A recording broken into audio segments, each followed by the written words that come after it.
अविवेक रूपी जी काही काजळी आहे, आज धर्मच आहे, आज शुद्ध ज्ञानच आहे, परंतु कालांतरानं त्या ज्ञानाच्या भोवती या काळानुसार साचलेला जो काही मळ आहे, अविवेक आहे, शुद्ध ज्ञान काय आहे, झालेली भेसळ आहे.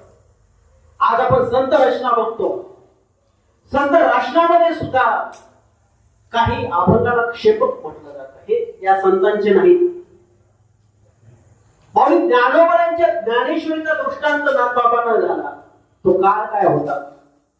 नागबाबांचं आणि माऊली ज्ञानोबारायचं जवळजवळ 400 वर्षांचं अंतर आहे. 12-13व्या शतकात ते माऊली ज्ञानोबा आहे आणि 15-16व्या शतकात ते शांती ब्रह्मनाथ बाबा.